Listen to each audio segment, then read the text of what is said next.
Sara, ¿podemos tomar lista como para darnos el saludito? Si eres tan gentil, tienes la lista a mano y podrías Sí, profe, acá la darnos tengo. y así los saludamos. De paso, nos vamos aprendiendo los nombres.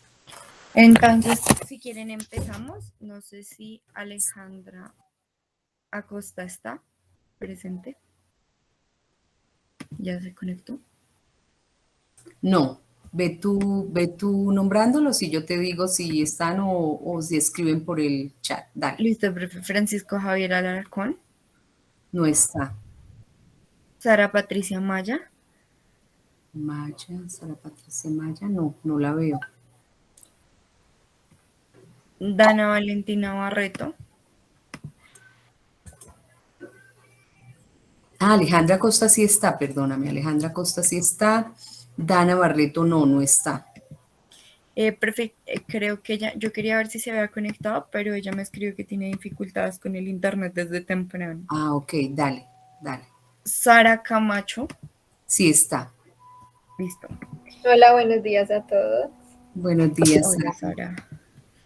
Eh, Alejandro Camacho. Sí está. Listo. Paula Sofía Castañeda. Buenos días. Sí Hola, está. Paula. Gracias. Paula Natalia Díaz Sánchez. Sí está. Angie Lorena Figueroa. Sí está. Marlene Dayana Fuentes Anave. Hola, No. Ah, buenos sí días. está, sí está. Buenos días, sí está. Listo. Germán Giovanni Hernández Ochoa. German no, no lo veo. Déjame mirar bien. German. No, no está. Vamos a dejar ahí y después continuamos las dos con la lista para dar inicio formal a la Listo, clase. ¿Te profe. parece? Sí, señora. Bueno, muy buenos días a todos y a todas. Bienvenidos a esta nuestra interesante asignatura de discapacidad e inclusión social. Hoy tenemos como todas las sesiones mucho movimiento, actividades. Vamos a comenzar complementando el módulo anterior sobre el derecho a la educación inclusiva, que teníamos algunas presentaciones pendientes y también por si ustedes tienen preguntas, porque el trabajo que vamos a realizar para presentar el día 12 de noviembre en los amarres tiene que ver con la educación inclusiva. Entonces, Sara, te doy la palabra para que comencemos las presentaciones que tenemos previstos. Listo, profe, mil gracias. Entonces, chicos, lo primero es contarles que, digamos, para esta sesión de amarres, como les veníamos diciendo anteriormente, la idea es que ustedes planteen un caso al que le realicen el PIAR, un plan individual de ajustes razonables. Varios estudiantes al respecto me han pedido asesorías, sin embargo, queremos hacer algunas precisiones aquí en la clase. Dentro de esas precisiones, ahí están viendo mi pantalla. Listo. Entonces lo que les estaba contando era que, digamos, para este caso lo que queremos es que primero se diligencien estos formatos que pueden ver en pantalla con la información del plan de ajustes razonables. El plan individual de ajustes razonables para ese caso puntual que ustedes van pues a realizar, que deben diseñar. Entonces acá los pueden ver. Hay una carpeta en el curso que se llama Casos PIAR, la idea es que ahí lo suban, pero ahí también van a encontrar la información con los formatos que aquí los pueden ver, donde encuentran un formato de PIAR como tal, de valoración pedagógica y de caracterización inicial. Además, si entran a esta carpeta libro de tecnología de asistencia, van a encontrar las tecnologías de apoyo, un libro de tecnologías de apoyo y un libro de estrategias pedagógicas basadas en el diseño universal para el aprendizaje. Recuerden también que estos ajustes razonables deben atender como a las estrategias de diseño universal para el aprendizaje. Listo. Además de este ejercicio del formato, deben realizar, digamos, alguna presentación o explicación en diapositivas para presentarla ese día, que va a ser el 12 de noviembre, o sea, nuestra próxima sesión. Y entonces ese día ustedes pueden presentar, yo les había dicho que una infografía o un PowerPoint con máximo 3 diapositivas, pero con la profe Maricel estábamos hablando y nos parece chévere también que ustedes, pues si quieren, se piensen un video, por ejemplo, un video interactivo. Para eso les queremos mostrar también un ejemplo de herramienta que ustedes, pues, como para que se piensen de pronto los que quieran hacer un video de explicar las herramientas. Creo que ahí me confirman si me ven en la Sí, pantalla. sí te vemos, Sara. Sí, lo que Listo. está mostrando Sara se llama Cámara Mouse. Es un aplicativo, una tecnología de asistencia que se usa para apoyar la educación inclusiva y ella nos va a hacer el ejemplo de cómo funciona porque ustedes también podrían, en los casos que van a trabajar, hacer ejemplos de las tecnologías que escojan y hacer un videito mostrando lo que va a mostrar Sara, o sea, cómo funciona esa tecnología de asistencia. Te observamos, Sara. Listo, entonces acá, por ejemplo, en Settings, ustedes acomodan, digamos, cómo quieren que funcione este mouse. Por ejemplo, yo aquí lo tengo para que el tiempo de clic sea de 1 segundo. Entonces acá ustedes hacen los ajustes pertinentes. Y en esta parte, digamos, ¿cómo funciona esto? Esto está pensado para las personas que tienen una movilidad reducida, entonces no pueden utilizar el mouse con las manos. Y la idea es utilizar el mouse con el rostro. Entonces aquí les va a salir como un cuadrito verde. Ustedes seleccionan la parte del rostro con la que quieren manejar el mouse. En este caso yo utilizo gafas. Entonces voy a utilizar la nariz pensando, por ejemplo, en una persona que tenga movilidad de la cabeza o pueda utilizar la nariz. Y vamos a ver, esperemos a que reaccione. O podría ser la lengua también, Sí, o una oreja, digamos, o la la parte frente. de la cara que desee. No sé si ahí están viendo, pero mi mouse se mueve conforme yo Sí, muevo la nariz. Y por ejemplo, como lo tengo seleccionado para 1 segundo, yo debo dejar el mouse quieto aquí. Si quiero abrir esto. sí, o sea, Sara está moviendo su pantalla, eso que está haciendo lo está haciendo con la nariz. Por ejemplo, párate como tienes tu banner de fondo de feliz cumpleaños, párate, por ejemplo, en la bombita de arriba, a ver, con la nariz, mueve la nariz para, ¿sí ven? Ella está moviendo, miren, ya se ubicó en la bombita de arriba. Todo el movimiento de su mouse lo está haciendo. Sí, miren Muchísimas mis manos gracias. acá, Sí, digamos. sí, Tengo las exacto. 2 manos acá Exacto, y y está lo muevo con la moviendo. nariz. Gracias, Sara, muy gentil. Listo, Vamos profe. entonces a terminar. Queríamos compartirles a ustedes eso para animarlos a que usando los formatos, bueno, usan los formatos primero para saber cómo es el caso, los objetivos, las barreras que experimenta el estudiante y una vez teniendo eso claro, van al portal que les dimos, el portal de UNICEF de materiales accesibles y ahí van a encontrar muchas herramientas, aplicativos, software, tecnologías de asistencia. Escogen la que les interesa. Sigue desapareciendo, sí. Ya, Si ya. deja de compartir, sí. Y escogen la que más convenga para el caso del estudiante para construirle el apoyo, el soporte, el PIAR. El Profe, video de 3 minutos, entonces entregaría mostrando eso. Obviamente la primera parte es decir, el estudiante tiene tantos años, tales características y experimenta tales barreras para aprender. Es fundamental saber cuál es la barrera que tiene.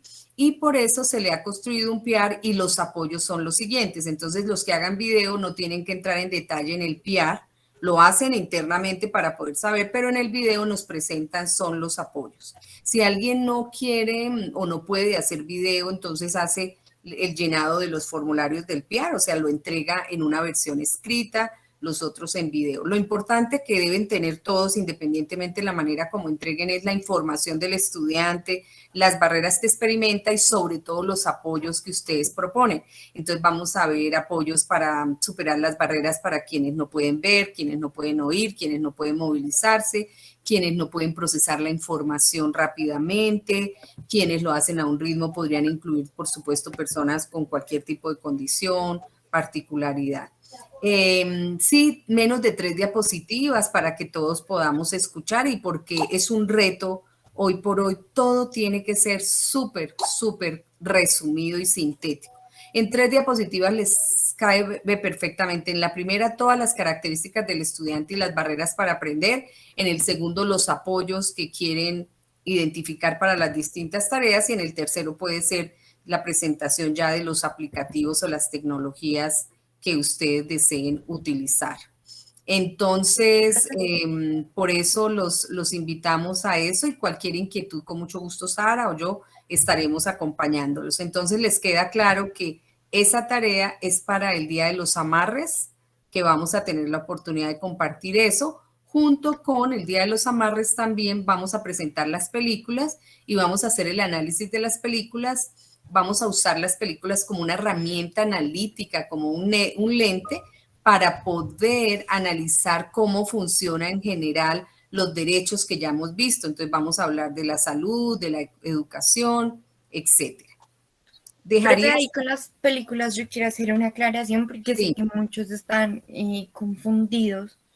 Entonces, quiero recordarles a todos que nosotros estamos enviando por correo el día que tienen la asignación, o sea, la semana en la que les toca entregarme, bien sea la infografía de la película o bien sea la infografía de los territorios, ¿sí?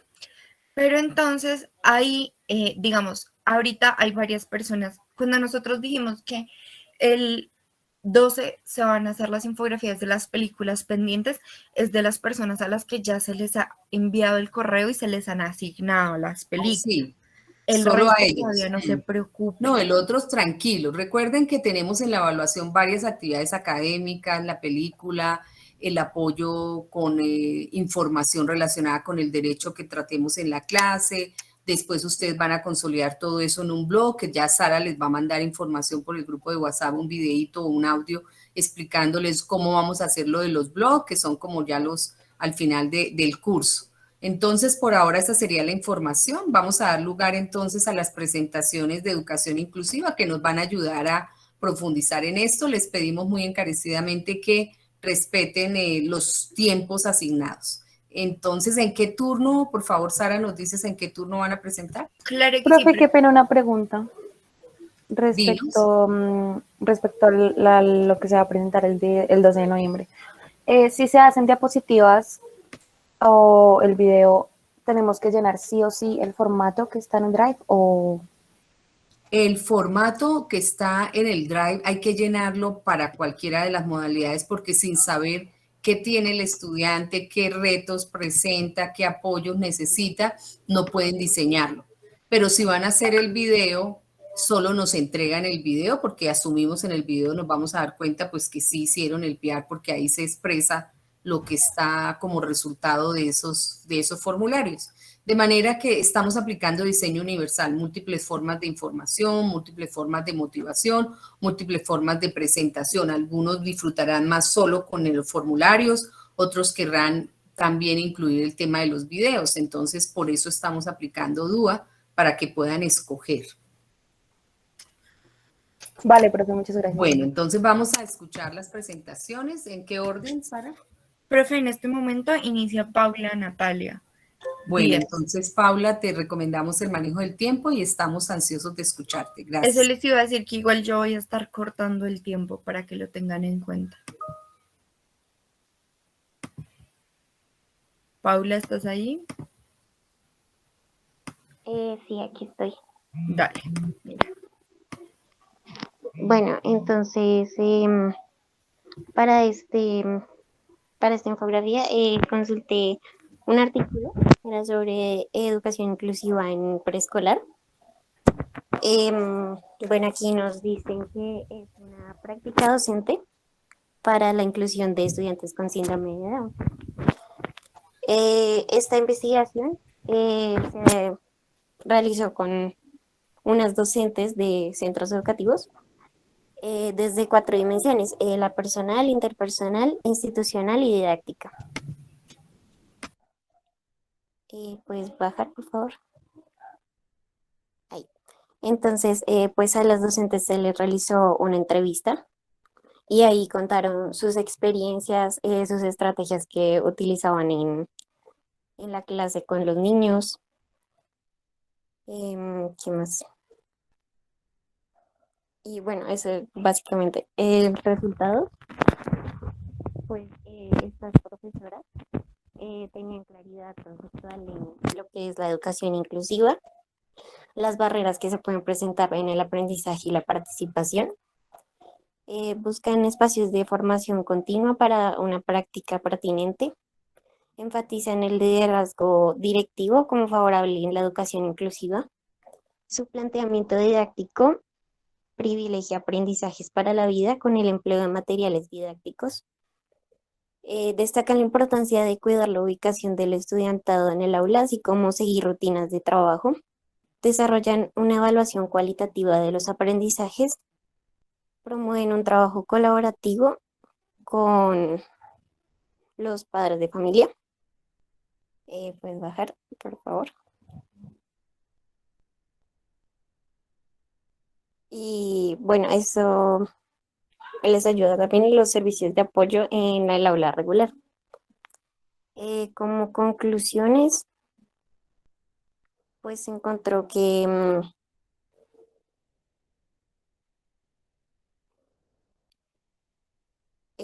se realizan, pues estas docentes son buenas en atender con pertinencia las necesidades de los estudiantes a través de la autoformación y apoyo de la comunidad escolar. Entonces fomentan como esa inclusión en las aulas.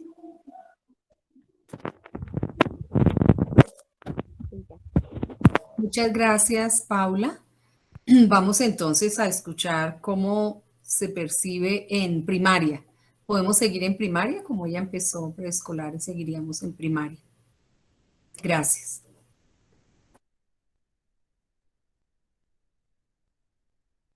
No sé si Germán está, profe. Sí, sí estoy, pero a mí me Ay, tocó pues, secundaria. a ti te tocó secundaria, entonces espérame. Sí, Entonces, señor. ¿quién hizo el colegio Lara Bonilla? ¿Quién lo hizo? El colegio Lara Bonilla fue Germán, primaria fue Angie, profe, que es esta del Angie. cuidado del agua. Buenos días, ¿me escuchan? Sí, te escuchamos muy bien, Angie, dale. Bueno, esta estrategia se llama el cuidado del agua y fue basada en el diseño universal del aprendizaje.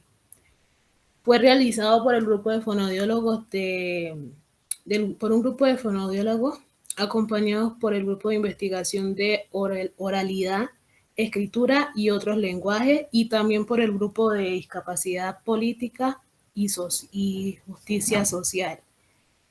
El fin de esta estrategia, bueno, primero antes que todo fue realizada en el una institución inclusiva que queda ubicada en el barrio 12 de octubre de la ciudad de Bogotá, aprobada con la resolución 5199 del 25 de noviembre de 1994. Y la otra ley de aprobación fue la 7444 del 13 de noviembre de 1998. ¿Puedes bajar un poquito, Sara? Fue desarrollada con el fin de presentarle a los niños una experiencia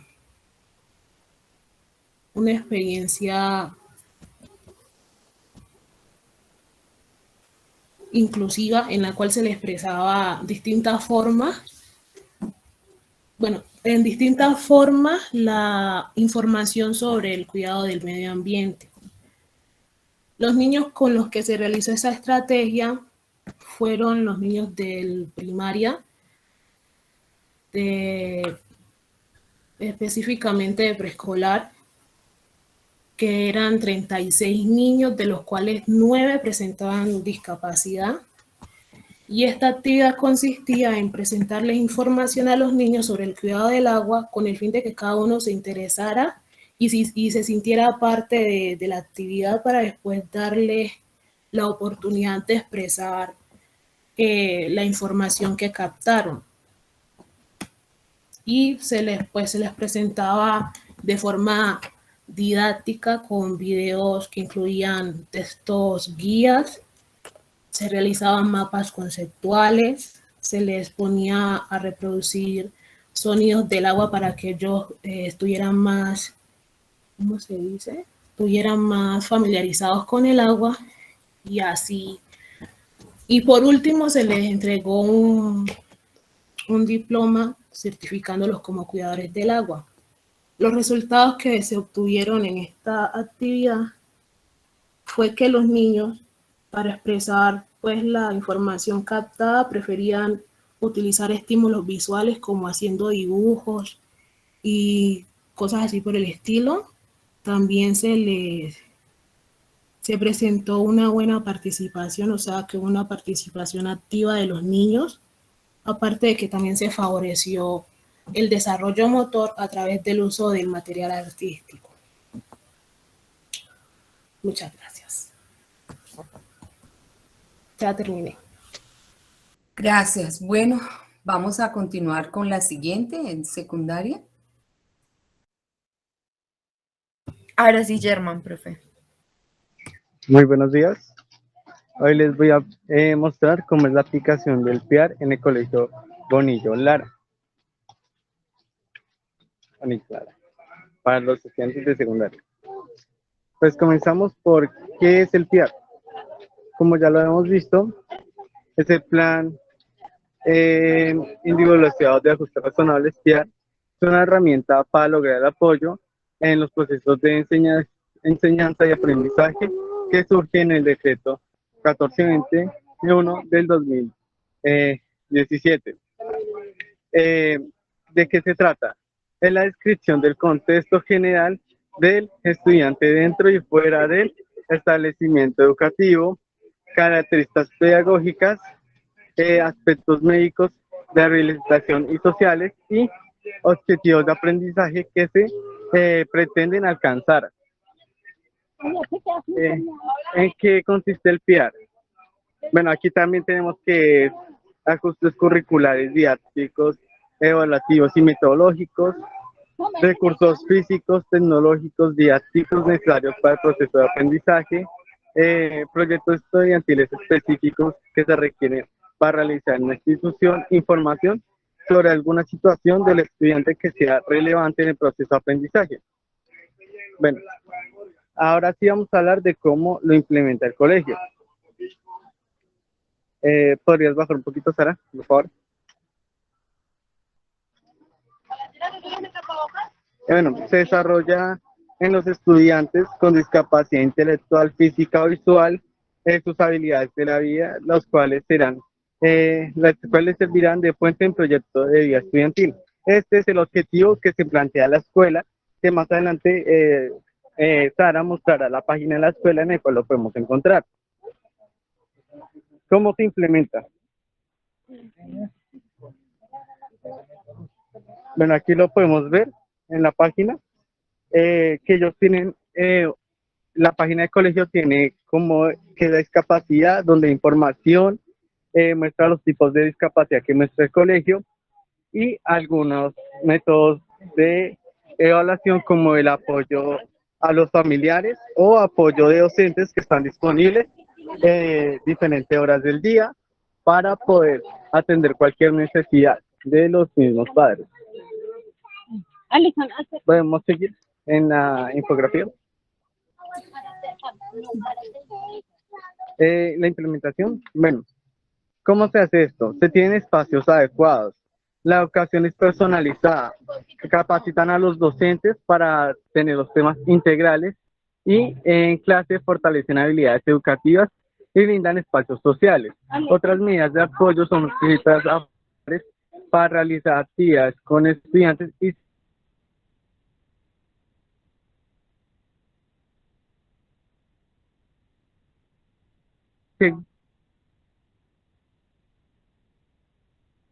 ¿Podrías bajar más la infografía? Y se te fue el sonido, Germán. Sí, profesor, le iba a decir, es que estaba acá en la otra pestaña para decir.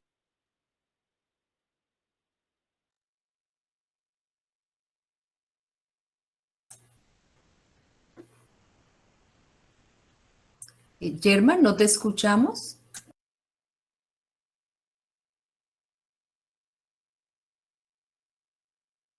De los tratamientos de la EPS.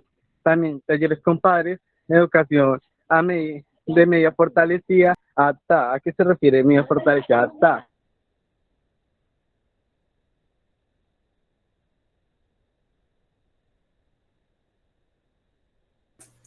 ¿Podrías, la parte de medidas de apoyo y regulación, ¿Aló? la parte final, Germán, si pudieras? Sí, te escuchamos mejor. Profe, ¿ya me escuchan? Creo que si cierras la cámara, Ok. que la tienes abierta, la red te mejora. Ya la cerré. Sí, Ok, ya la cerré. nos dicen Pues que la desde la regulación que implementación hace. te devuelves un poquito, Sara, que por ahí, desde la Dale, profe. implementación. Ya me Sí, vuelvo a la ahí es. implementación. Bueno, en implementación tiene espacios adecuados.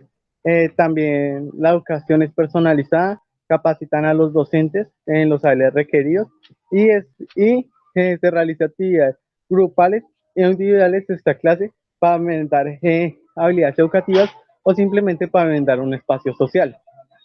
Otras medidas de apoyo es la citación a padres de familia para realizar actividades complementarias con el estudiante y el seguimiento terapéutico de la EPS. También se hace talleres con padres, educación de medida fortalecida hasta a qué se refiere esto. Que utilizan, como ya sabemos, se ofrecen técnicos laborales a los colegios, pero ellos los adaptan para darle habilidad a las personas con discapacidad, los cuales le puedan facilitar en un futuro medio laboral en la técnica que ellos hagan. También apoyo docentes como Andrea Delgado o Lady, que los brindan citaciones extra clase, cada uno en la mañana o en la tarde, los cuales sirven para servir de apoyo a los estudiantes con discapacidad o a los familiares. Regulación. Ellos tienen una regulación que es que van el último viernes de cada mes, un docente de apoyo, como fueron los dos mencionados, va en Tiflofilia, no, no sé bien qué es eso, asiste a una reunión con la red Tiflorer, que es para los colegios con inclusión de jóvenes de limitación visual, o el primer viernes de cada mes eh, asiste a la reunión de redes de inclusión de la localidad 99, en los 19 de Ciudad Bolívar, en los cuales les indican cómo va el proceso, si lo están haciendo bien o mal, o si algún docente necesita mayor capacitación para atender a algún estudiante. Muchas gracias. Muchas gracias, Germán. Y vamos entonces a terminar con la experiencia en educación superior. Hola, bueno, digamos que, bueno, a mí me correspondió contar como una experiencia de educación inclusiva en la universidad. Entonces, pues me pareció, no sé, interesante mostrarles que, pues, la universidad tiene como unos programas de admisión especial y uno de ellos es PAES, que pues el objetivo principal es, como lo dice en la infografía, brindar opciones de inclusión y participación a grupos vulnerables en educación superior. Entonces, bueno, se las traje como aquí porque precisamente yo hago parte de uno de estos grupos que menciona, digamos que aplican para acceder al programa PAES. Yo soy víctima del conflicto armado interno en Colombia. Entonces, digamos, aparte pues de esta población, encontramos también a bachilleres miembros de comunidades indígenas, mejores bachilleres de población negra, afrocolombiana, palenquera, mejores bachilleres y mejores bachilleres de municipios pobres.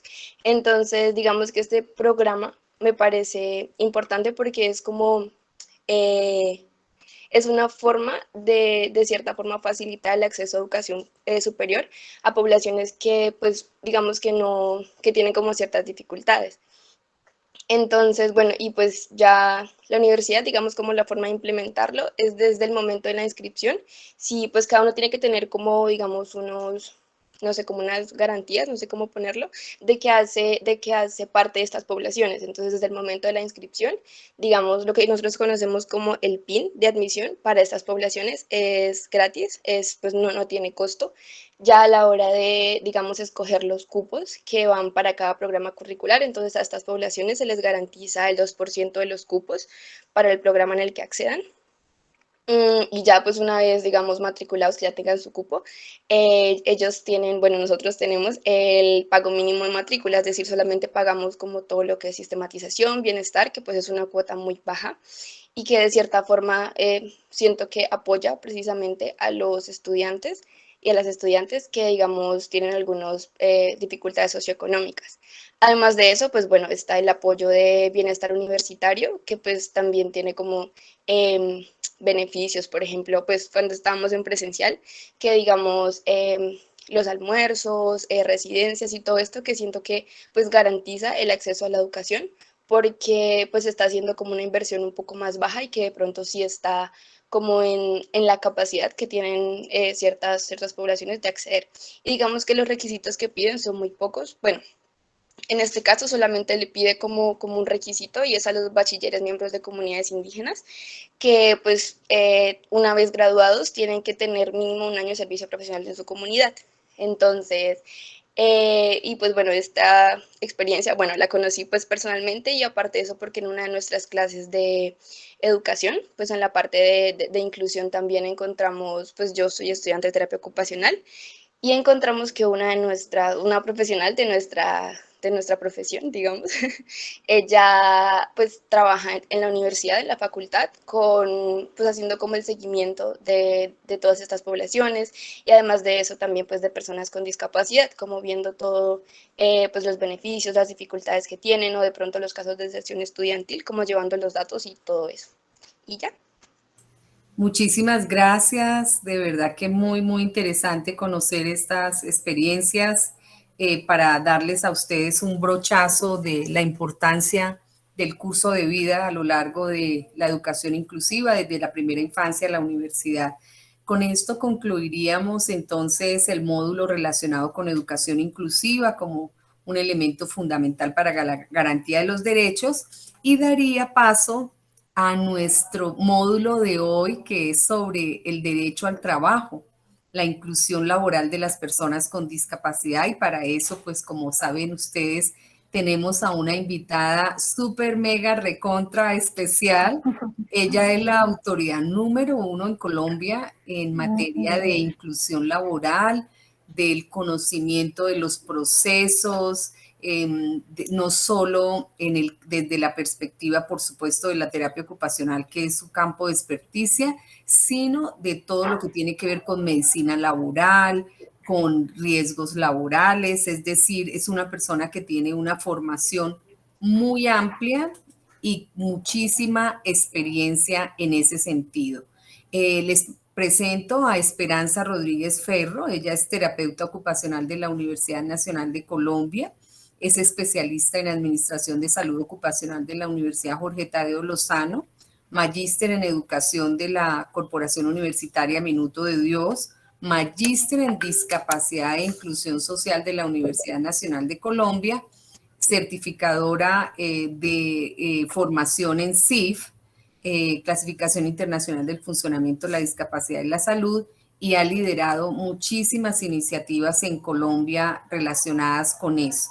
Sin más preámbulos, porque son muchas las experiencias que ella podría contarnos, le damos la bienvenida y pues qué rico, profesora Esperanza, porque acá este es el curso de Discapacidad e Inclusión Social, que como sabes es el curso que dio lugar a la maestría en Discapacidad e Inclusión, que primero crearon las profes y que después se quedó como una electiva, pero que ya después creció la maestría, que muy bien conoces y en la que has enseñado. Y tenemos en este curso para este año estudiantes de fonoaudiología, de terapia ocupacional y un estudiante de fisioterapia. Entonces, el público es todo tuyo. Muchísimas gracias y bienvenida.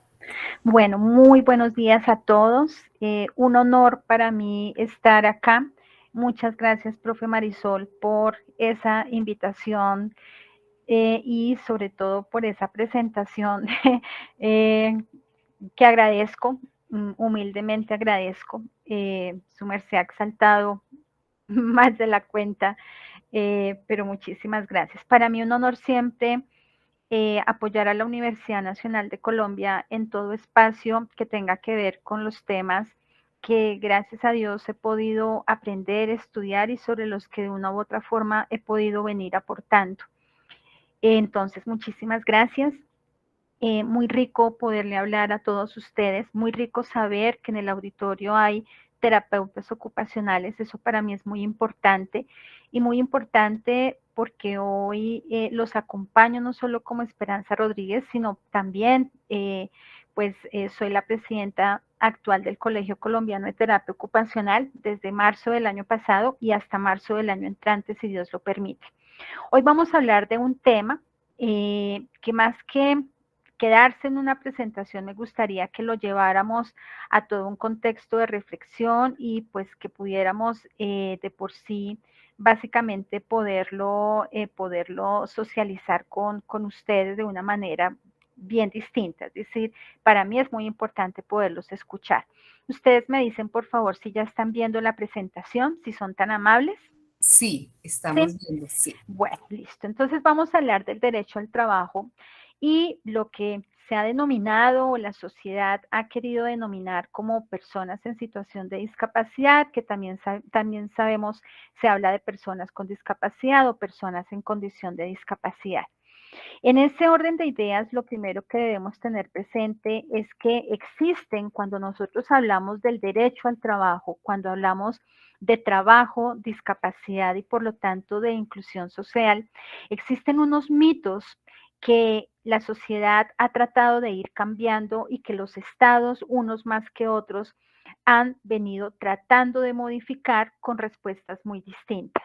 Yo personalmente creo que Colombia ha tenido una evolución muy importante en el tema de discapacidad. Sin embargo, a veces no es tan fácil en el terreno práctico, en la vida práctica.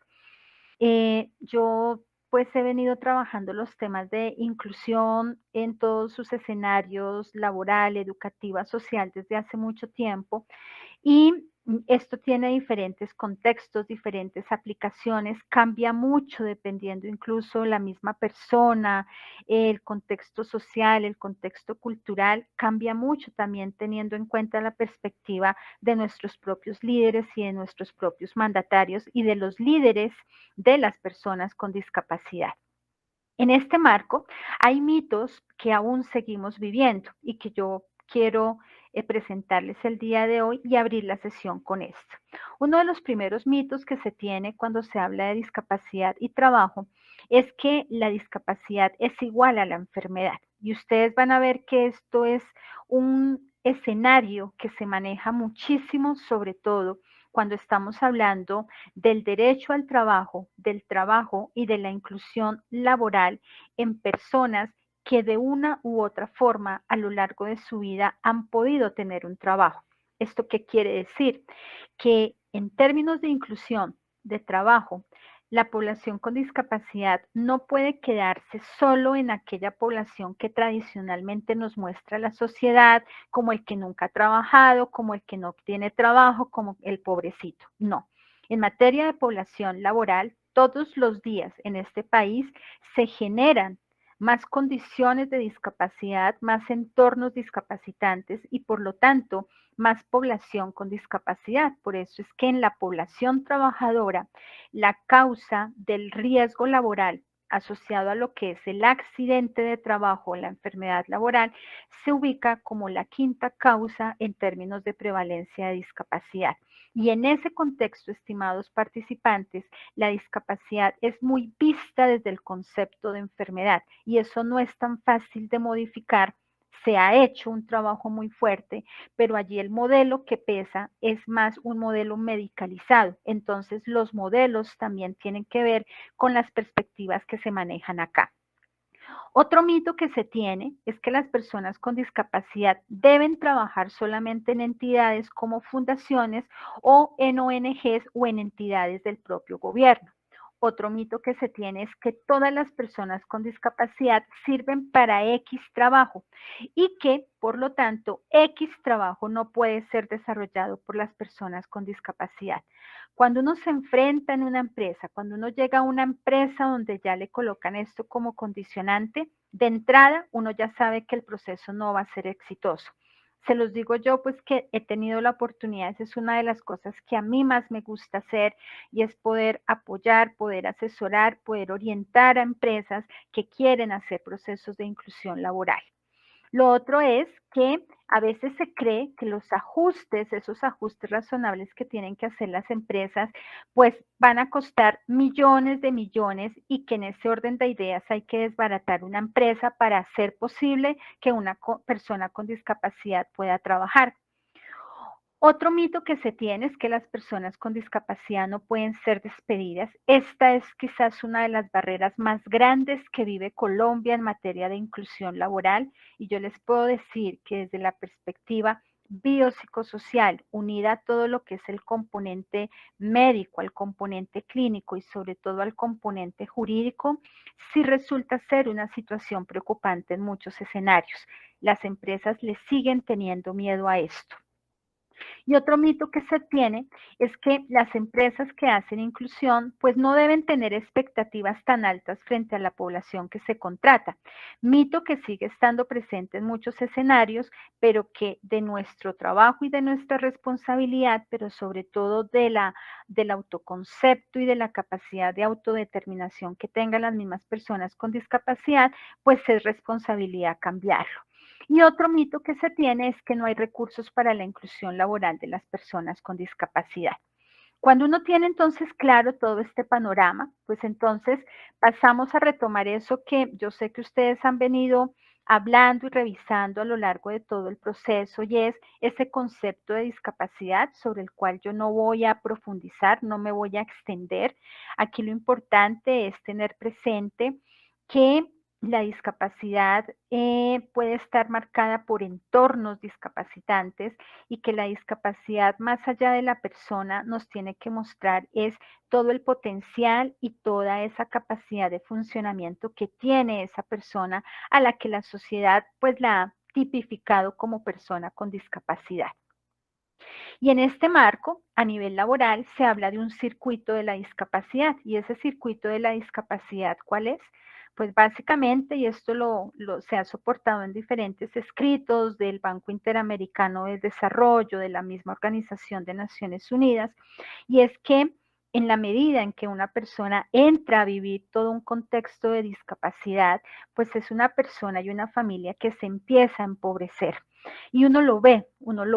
Si uno lo mira en el contexto actual que está viviendo la humanidad, y yo lo he dicho en varios escenarios, lo decía hace poco en una reunión que tuve con todos los presidentes de colegios profesionales, yo les decía, ojalá el país un día se dé el lapo de empezar a mostrar qué es lo que ha cambiado realmente en la vida de las personas, porque en la vida de las personas lo que más se ha llegado a afectar, más que su vida misma, es también esa condición socioeconómica y esa vida económica. Y les voy a dar solamente un ejemplo. Una cosa es COVID-19 en una persona trabajadora a la que se le reconoce COVID como un evento laboral que sabemos que quedó regulado solamente para talento humano en salud de primera línea. Ojo, porque eso no quiere decir que a todo mundo se le reconozca el origen laboral. Eso ya marca un impacto económico distinto en la vida de esa persona, porque estamos hablando de que al menos existe el pago de una incapacidad médica sobre un salario que gane la persona.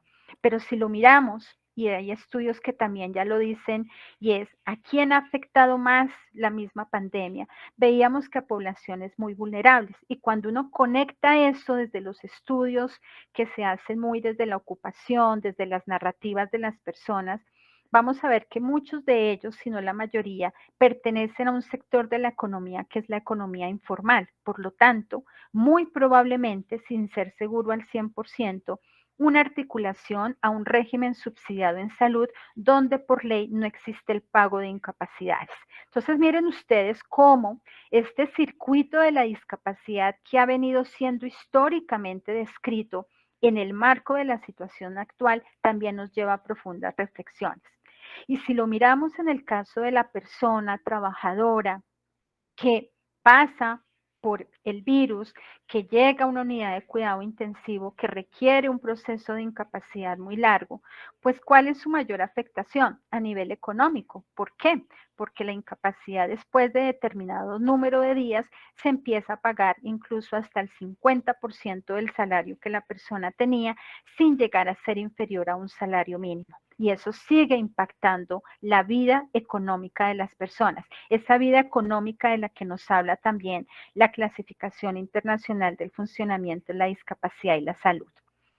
En el circuito de la discapacidad vemos entonces cómo el mismo sistema en Colombia ha definido unas categorías, no unos tipos, unas categorías de discapacidad sobre las cuales solamente les muestro la diapositiva a nivel visual, auditivo, físico, cognitivo, sordoceguera, que se considera como una categoría única, y todo el tema de la discapacidad psicosocial. Por lo tanto, la discapacidad en sí misma y desde las categorías definidas es tan variante como el mismo ser humano, y yo tiendo a creer lo que también muchos expertos en el tema lo dicen todos los días, y es la discapacidad en sí misma sigue sin estar definida en un máximo o en un total, porque todos los días puede ser cambiante, y más cuando sabemos que pesa el entorno social de manera muy importante.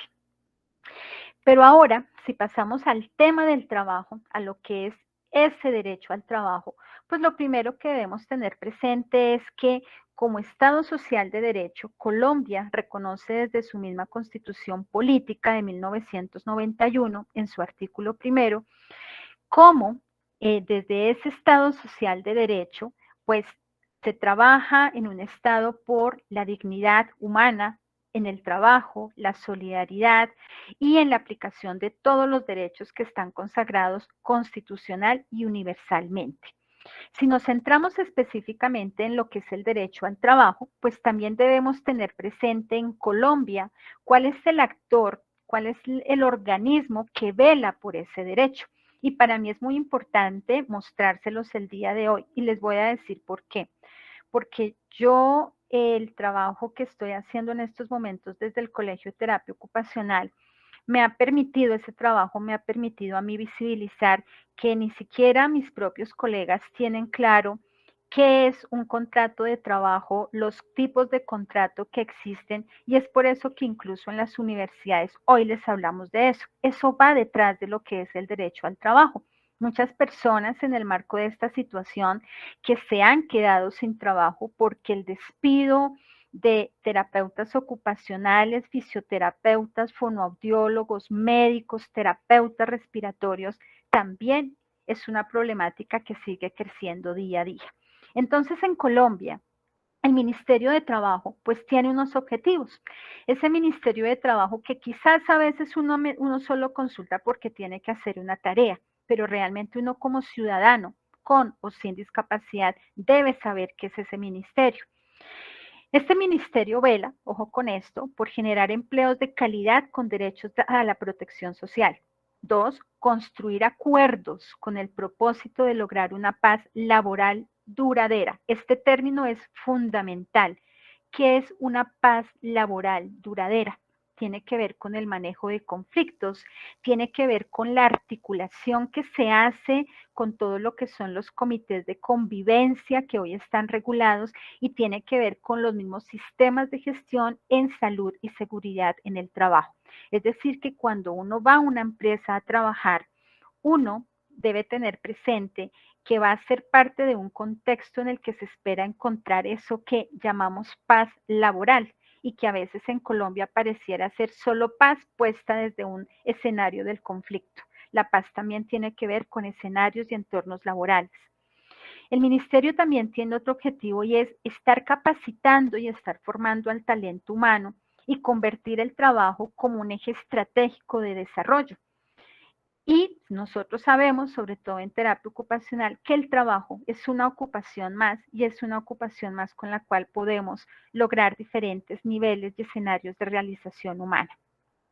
¿Qué plantea el Ministerio de Trabajo? Y ojo con esto porque se conecta mucho con la situación que vive la población con discapacidad en Colombia. El Ministerio de Trabajo se ha planteado básicamente como metas todo el tiempo erradicar, 1, la informalidad. Una informalidad que para el año 2021 se estima ha llegado a superar cifras del 66% en la población colombiana, con unas ciudades en un proceso más crítico que otras y con una informalidad que se ha visto altamente marcada por la situación de la pandemia por COVID-19. Estudios recientes desarrollados por la CEPAL enuncian, por ejemplo, que de los países con mayor informalidad en América Latina, Perú y Colombia marcan un liderazgo importante. La desprotección social. ¿Qué es la desprotección social? Pues básicamente es no tener acceso a un sistema de cotización en pensiones, no tener una cobertura desde el sistema de salud, no tener una garantía plena en todo lo que es el acceso al mismo derecho a la educación. Tenemos también la erradicación de lo que es el trabajo infantil, un trabajo que también sigue creciendo de manera muy importante, un trabajo que también ha tenido un incremento importante en el marco de la pandemia. Yo en estos momentos tengo la fortuna de hacer parte de un proceso de investigación en la Universidad Nacional con el grupo de investigación de ocupación e inclusión social al que pertenezco muy orgullosamente, y allí estamos haciendo un proyecto muy lindo desde narrativas ocupacionales en el sector informal en el marco de la pandemia. Y lo que hemos encontrado de manera triste y preocupante es que se estima que el trabajo infantil se ha duplicado en comparación a las cifras que venía manejando el país en años anteriores. Como ustedes pueden ver, pues el Ministerio de Trabajo tiene unos objetivos y tiene unos fines muy importantes, entre ellos también proteger los derechos fundamentales que tenemos como población trabajadora y básicamente reforzar esos programas de reentrenamiento y de intermediación laboral indebida. ¿Qué quiere decir reforzarlos? Reforzarlos desde el punto de vista positivo a partir del conocimiento de las debilidades que se tienen. Esto es muy importante porque muchas instituciones de rehabilitación que venían haciendo procesos de inclusión laboral han tenido transformaciones profundas porque una cosa es hacer rehabilitación y otra cosa es convertirse en intermediador laboral. Ahí hay que tener mucho cuidado. Lo otro es que aparte de todo lo anterior, pues el ministerio tiene que velar también por las organizaciones sociales y sindicales. Y aquí es donde el tema de discapacidad también tiene otro contexto. Yo siempre he dicho qué rico sería poder hacer una investigación, por ejemplo, de cómo es el proceso y de cómo funciona realmente ese mecanismo y esa figura del sindicalismo en la población con discapacidad. Si ustedes a mí me lo preguntan, a lo largo de todos estos años, yo no he conocido el primer sindicato de personas con discapacidad o el primer sindicato donde se maneje el concepto de discapacidad para la población trabajadora que ha hecho parte de procesos de inclusión. En Colombia lo que se identifica son sindicatos, por ejemplo, hay un sindicato muy fuerte, muy poderoso, pero ellos no se identifican, por ejemplo, como población con discapacidad, ellos se identifican como sindicato de personas enfermas. Y en ese sentido, es uno de los problemas más grandes que tiene el ministerio porque hoy esos sindicatos son más de 20, pero se identifican como personas enfermas. Y miren ustedes esto cómo tiene que ver con ese primer mito del que yo les hablaba. Por favor, si en algún momento alguien quiere hacer algún aporte, alguna pregunta, hacer algún comentario, bienvenido sea, por favor. Como no puedo ver si levantan la manita o algo así, no duden en activar el micrófono y con mucho gusto me pueden interrumpir. ¿Listo? Bueno. Todo lo que es el derecho al trabajo, pues está reglado por normas constitucionales. La Constitución es el pilar de todo. Es el pilar de todo desde su mismo preámbulo, cuando se establece cómo la Constitución tiene que velar por los derechos de todos los colombianos. Y vamos a ver que en todos estos artículos que ustedes ven acá, con mucho énfasis el 93, todos los que ustedes ven acá, se hace mucha relevancia a lo que es el derecho al trabajo como tal. Ahora bien, el artículo 4 específicamente de la Constitución nos habla de algo que es la eficacia de la Constitución. ¿Y qué es la eficacia de la Constitución? Pues que la Constitución, al ser norma de normas, básicamente, pues tiene como fin esencial garantizar una eficacia en la incorporación, en la aplicación y en la reglamentación de todas las leyes, de todos los decretos y de todo el marco normativo que permita la operatividad de lo que está escrito en la Constitución como tal. En este sentido, en el artículo 25 específicamente aparece lo que es el derecho y el deber del trabajo. Ojo con esta denominación. El artículo 25 nos habla del derecho y el deber del trabajo. ¿Y qué nos plantea el artículo 25? Pues que el trabajo, como ya lo sabemos, es un derecho, pero también es una obligación social. Y como obligación social, cuenta, por lo tanto, en todas sus modalidades de una especial protección por parte del Estado. Y aquí es donde se dice que toda persona tiene derecho a un trabajo en condiciones dignas y justas.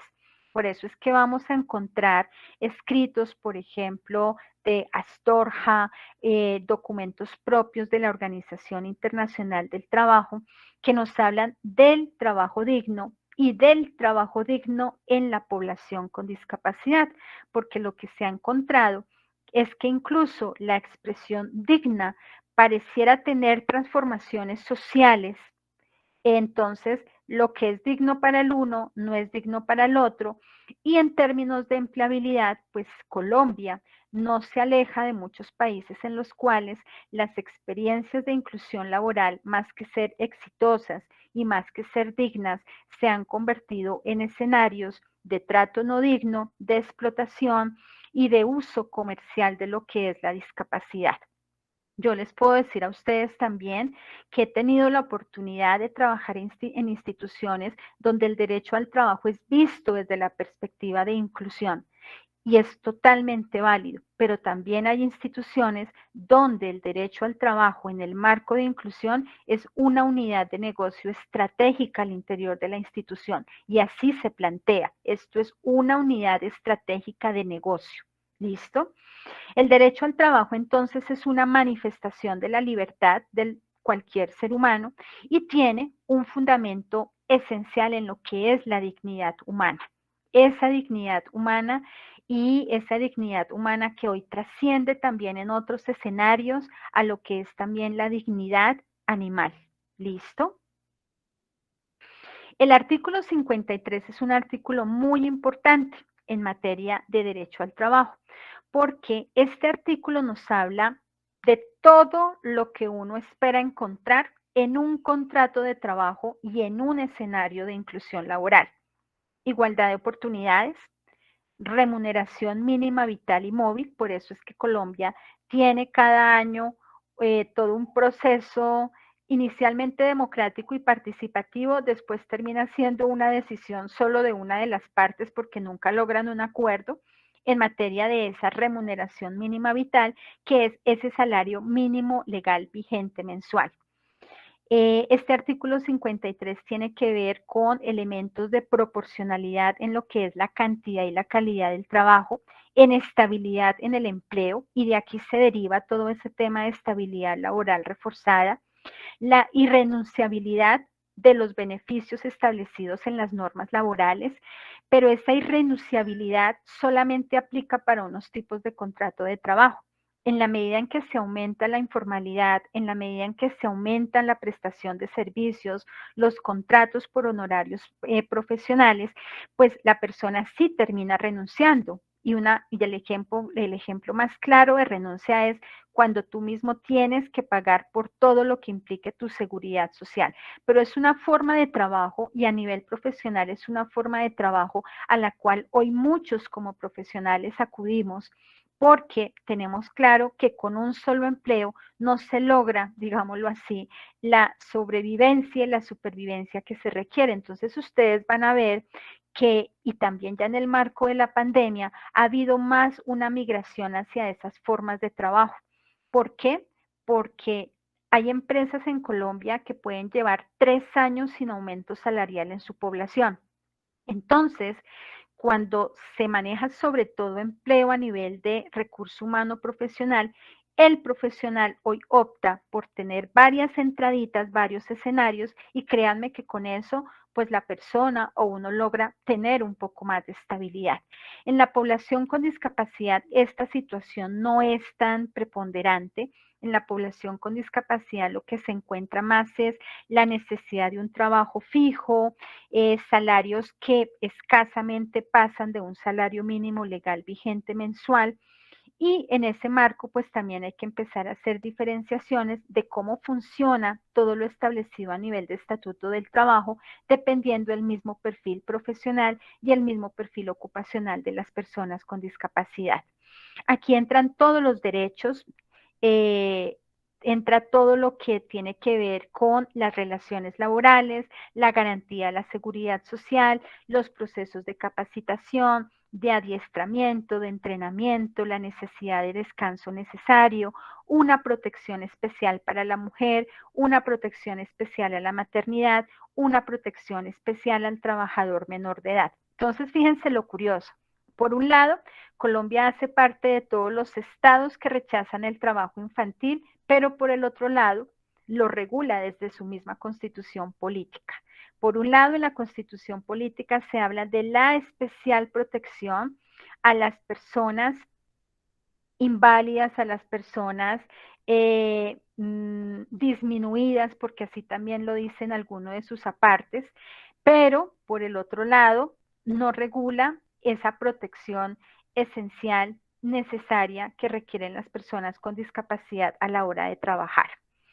Y cuando ya empezamos a aterrizar todo esto, pues nos vamos a encontrar con normas más recientes como la Ley Estatutaria 1618 de 2013, que en su artículo 2 nos vuelve a definir lo que es las personas con y o en situación de discapacidad. Y vamos a encontrar también todo un marco normativo que ustedes encuentran aquí ampliamente descrito, donde desde la Ley 762 de 2002 se aprueba una convención interamericana que elimina todas las formas de discriminación contra las personas con discapacidad. Vamos a encontrar de manera importante, aquí no está todo, aquí yo solamente tomé unos apartes, está la Ley 1145 por la cual se genera el Sistema Nacional de Discapacidad, la Ley 1346 que adopta la Convención sobre los Derechos de las Personas con Discapacidad. Tenemos una ley de víctimas que es muy importante para nosotros porque allí se genera todo un marco regulatorio de protección en el marco de la ley a la población no solamente desplazada, sino también a la población con discapacidad. Tenemos también la resolución 3717 de 2012, que tiene que ver con todo lo que son los comités territoriales de discapacidad, la ley estatutaria, el COMPE 166 de 2013, la ley 1996 de 2019, que nos habla de la capacidad legal de las personas con discapacidad, una ley que hoy tiene mucho debate, mucha controversia, y donde se está generando mucha controversia de por sí con base en el último documento que generó la Vicepresidencia de la República y la Alta Consejería de Discapacidad en materia de todo lo que es la evaluación de apoyos. Tenemos la resolución 113 que deroga la resolución 583. Tenemos el decreto 1421 en materia de educación inclusiva y tenemos un decreto muy importante para el sector público, que es el decreto 2011 de 2017. Un decreto que empieza a regular todo el tema de inclusión de población con discapacidad en el sector público. Aquí hay una diferencia muy importante. En el sector privado, lo que se aplica es la ley 361 de 1997, porque allí la ley establece un marco de beneficios para las personas que contratan a la población con discapacidad. Pero en el marco de todo el sector público, aunque la norma ya lo decía, este decreto hace énfasis y establece lo que en Colombia ya se identifica como una ley de cuotas, un tema también altamente controversial. Muchos países que han establecido ley de cuotas han terminado frustrados realmente porque no se logran procesos de calidad a nivel inclusivo.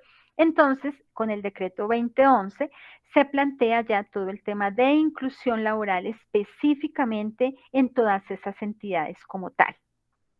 Y tenemos el decreto 2107 de 2016 que reemplazó a lo que fue el Organismo Nacional de Discapacidad. Pero bien, con base en todo esto, ¿cómo estamos en estos momentos? Bueno, Colombia en materia de inclusión laboral, a partir de la ley 1618, a partir de proyectos de ley que se tuvieron en su momento como el 018 del 2015, a partir del decreto 2852 del 2013, a partir de la política nacional y del COMPE 166 de 2013, inician todo un proceso desde una iniciativa privada muy valiosa, muy importante, que le permitió a Colombia generar y tener hoy un modelo que integra todo ese saber y toda esa experiencia que tenían de larga data las instituciones de rehabilitación, porque hay que ser muy honesto en este sentido. El tema de inclusión era un trabajo que venían haciendo más entidades de rehabilitación, fundaciones, asociaciones, que no el mismo Estado. Y eso hay que reconocerlo así.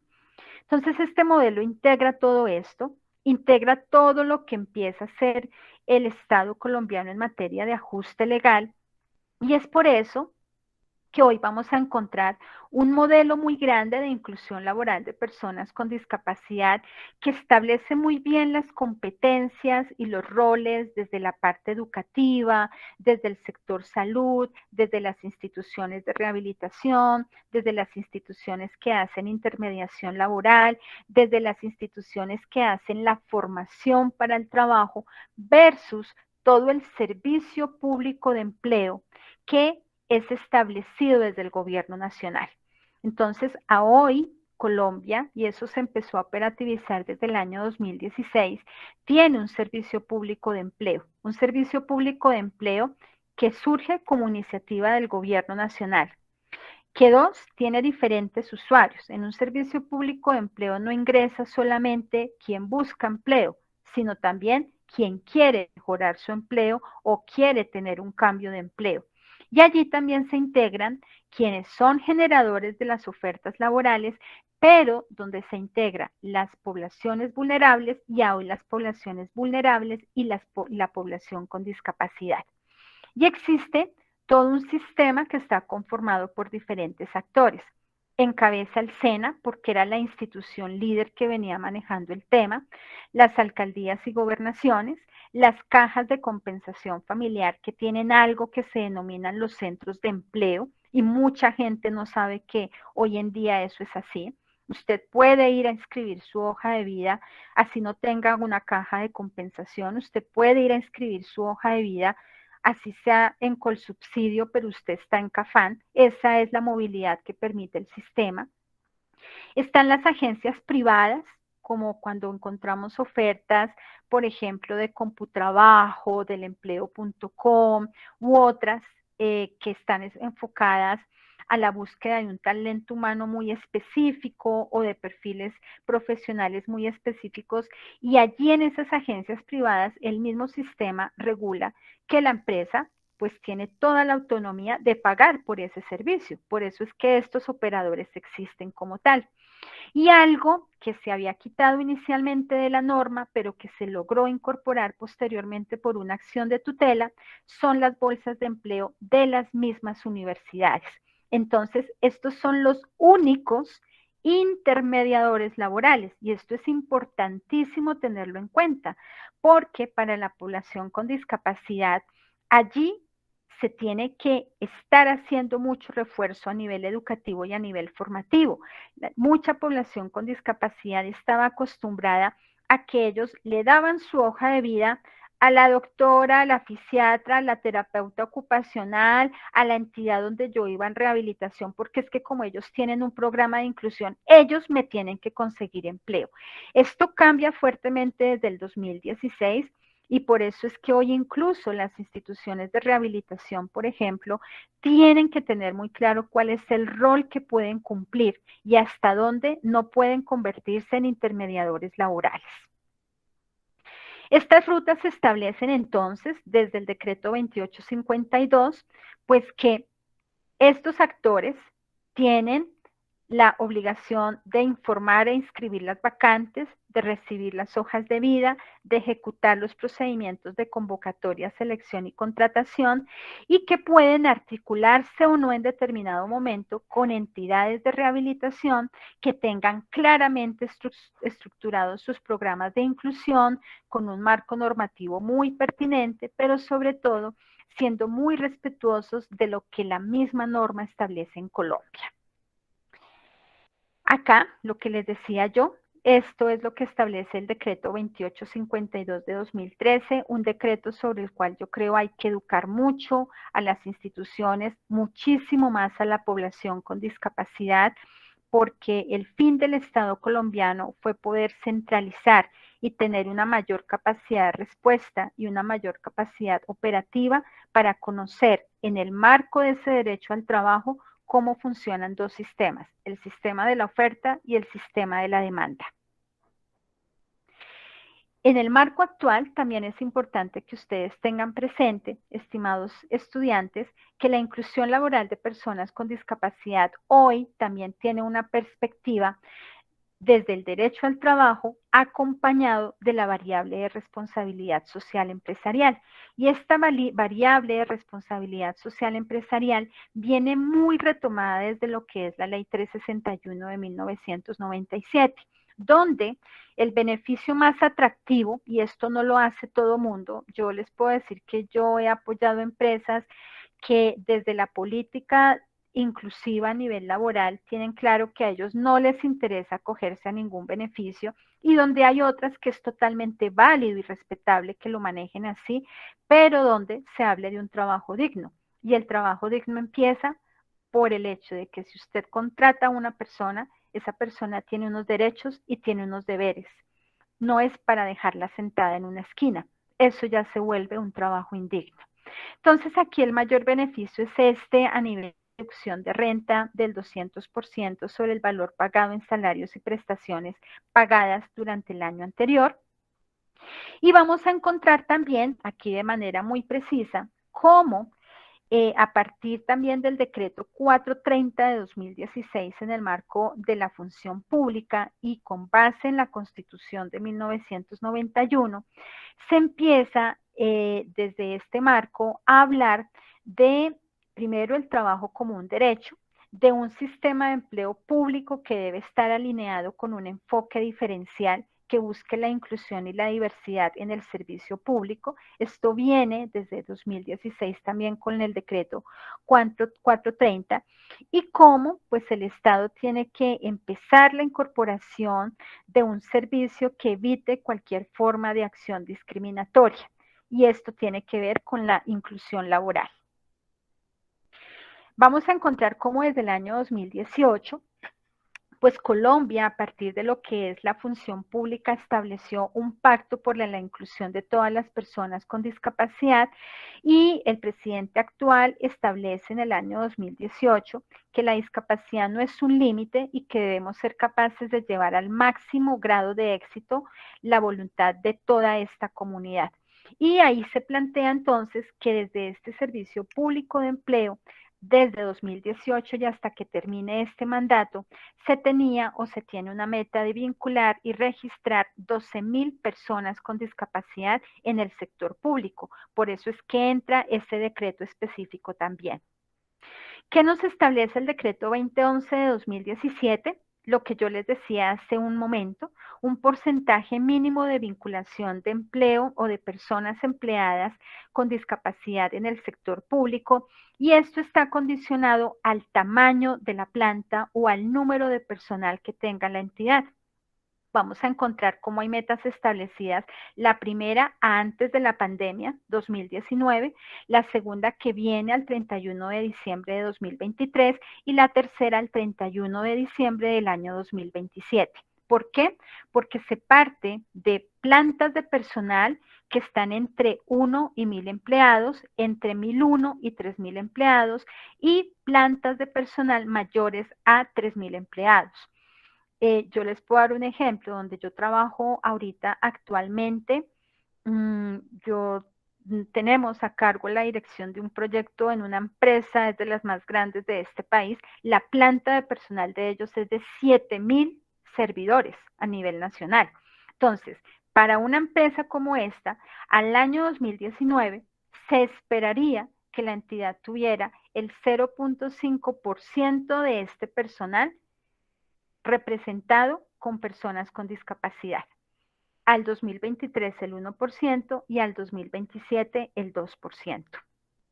Esto se articula a todo lo que es la función pública, y es que la función pública hoy debe velar también por la identificación de las personas con discapacidad, por la garantía del derecho al trabajo, por el registro en el sector público, por un control social, por la promoción de ajustes razonables, por un control y seguimiento específicamente a lo que tiene que ver con la oferta laboral.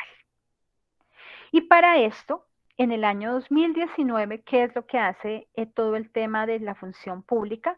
Pues miren ustedes, ellos lo que nos presentan acá es que al 2019 el total de servidores públicos del Estado colombiano era de 1.198.834 personas, y que de ellos, básicamente, a ese momento, el reporte que se tenía de población con discapacidad era de 3.877 personas. Aquí entran todas las entidades del sector público, empezando desde las instituciones que marcan el Estado colombiano y que acompañan al gobierno nacional.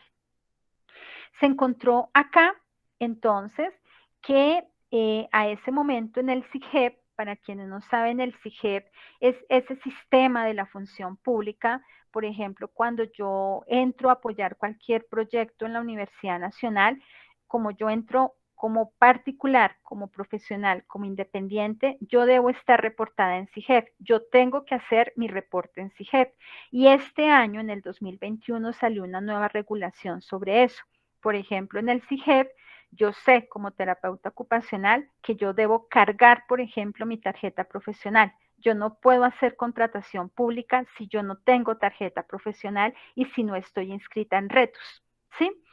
Y en el SIGEP, todos los funcionarios de entidades públicas también tienen que estar haciendo su registro. Ahí, al año 2021, a uno ya le piden, por ejemplo, este año a mí ya me pidieron las declaraciones de renta que yo he generado, se tienen que cargar, se tienen que subir. Todo esto en el marco también de lo que es la transparencia que se ha venido promoviendo desde el sector público para todas sus instituciones. ¿Cuántas entidades públicas tiene Colombia, estimados estudiantes? 6.368. ¿Y cuántas entidades que reportaron algún número de personas con discapacidad se tenían a 2019? Solo 591. Y a mí me parece pues importante, a partir de estos datos de la función pública, que son los que aparecen apenas, poderles socializar también a ustedes esto, porque los datos son importantes y las cifras son importantes también para comprender cómo es la situación de todo este proceso. No olvidemos entonces que en el marco de la inclusión laboral, de lo más importante para Colombia en su momento fue la Ley 361 de 1997, una ley que no se reglamentó en su totalidad, y esa es una gran barrera, pero es una ley que hoy sigue siendo el incentivo para muchos en materia de inclusión laboral.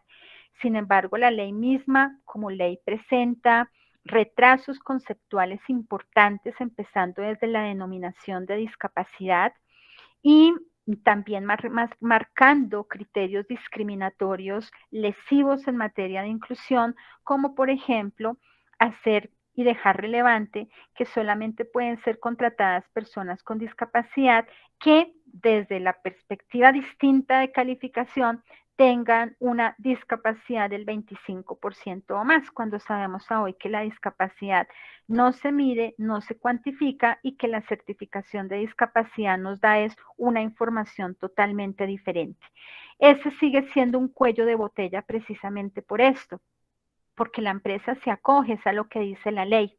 La certificación de discapacidad no es ley, es resolución, es decir, está por debajo de la ley. Y la certificación de discapacidad es clara en precisar que no aplica para estos efectos de inclusión laboral. Entonces ahí hay un vacío. Las empresas hoy no tienen una claridad. En los documentos que ha sacado el mismo ministerio no se logra una claridad completa y eso sigue siendo una barrera para efectos de inclusión laboral. Bueno, beneficios importantes también de la ley 361. El criterio de desempate por tener personas con discapacidad contratada. Lo que les decía, para poder contratar las personas, si la empresa quiere acogerse a un beneficio en la deducción de la renta, las personas deben tener una limitación no inferior al 25% comprobada. Y algo muy importante y muy atractivo para las empresas es respecto a la reducción de la cuota del SENA. No olvidemos que las empresas que declaran para fiscales y que tienen que cumplir con la cuota de aprendizajes, pues muchas veces acuden a los escenarios de tener aprendices con discapacidad.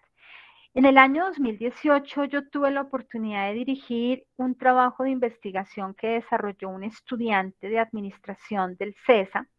Y allí un dato bien importante que él logró concluir de su trabajo fue que el 95% de los aprendices SENA solamente eran, digámoslo así, llamados por la empresa y aparecían reportados por la empresa para sus etapas lectivas, pero el 95% de ellos no llegaron a ser contratados por la empresa. Es decir, que las empresas solo se quedaron con el cumplimiento de la cuota, pero una vez terminado la etapa lectiva de esta población, no fueron contratados laboralmente. Y eso es lo que yo creo que hay que estar midiendo. A mí me gustaría dedicarme a investigar no sé cuántos temas de estos todos los días, porque realmente lo que uno ve en el terreno, en la práctica, es muy distinto y es una realidad a veces muy marcada y muy diciente desde lo que viven las empresas, desde lo que viven las personas y desde lo que se vive en estos momentos. Actualmente y en el marco de la pandemia, yo lo que les puedo decir desde la poca o mucha experiencia que tengo es que el concepto de teletrabajo empieza a tener una transformación incluso para el mismo contexto de discapacidad. Las empresas que decían hacer teletrabajo para las personas con discapacidad en el marco actual se dan cuenta que quizás no era teletrabajo. La necesidad de formación en otro tipo de procesos para la población con discapacidad se hace necesaria, sobre todo en términos ofimáticos. Y algo muy importante es la población con discapacidad que puede estar dejando esta misma pandemia y que hoy o ha pasado al sector informal de la economía o que incluso es población que hace parte de la población desempleada de este país. Entonces, pues, eso era lo que les quería compartir, mi profe. Querida Esperanza, quedo atenta qué gusto a haberte observaciones. escuchado y claro, por supuesto, para los estudiantes es una gran motivación conocer de primera mano todas estas circunstancias que son injustas, que se pueden prevenir, que se pueden mejorar, que se pueden implementar, y ese énfasis en las políticas es muy importante porque de alguna manera las normativas son las que determinan en principio, no es lo único, ¿no? No es lo único, pero en principio sí generan unas posibilidades. Yo te tengo una súper buena noticia y es que salió por fin el decreto que estabas esperando, el 1279 de los incentivos y las cuotas acaba de salir hace apenas unos días y ya lo están socializando, donde ya le otorgan, ya aclararon lo de los puntajes precisamente para precisar lo que tú decías de cómo la ley 361 se seguía usando porque había ese vacío. Entonces, por fin ya se pusieron el acelerador y ya tienen eso que le da puntaje cuando hay una licitación, lo que comentaba Esperanza, en un puntaje específico ya además los pusieron en cintura porque no pueden soltar a la persona solo para la licitación, sino tienen que mantenerla y tienen que hacia atrás dar evidencia, ¿no? De que efectivamente estaba contratada. Entonces, para evitar eso de que cuando hay una licitación empiezan a buscar por todas partes, ¿conoce usted a alguien con una hoja de vida que tenga discapacidad para poderla incluir, pero no es genuino? Y efectivamente, sí, efectivamente el reto para los profesionales, como tú muy bien decías, si los profesionales no tienen estos conocimientos, pues no van a poder ayudar todo lo que quisiéramos que ayudaran. Hay unas preguntas en el chat. Esperanza Mira nos pregunta, cuando hablabas de entidad estratégica de negocio, ¿cómo en el ámbito de la discapacidad podrías profundizar eso de si se asume esto como una forma de lucro también? La segunda pregunta de Paula Natalia decía que por qué no llegó a reglamentarse ese decreto en el que tanto trabajaste, y que nos cuentes un poquito los intríngulis detrás de todas esas circunstancias, y agradecerte. Por ahora podemos con esas dos preguntas, si te parece. Bueno, entonces, aquí hay que tener en cuenta algo porque lo define el mismo marco regulatorio. ¿Qué pasa?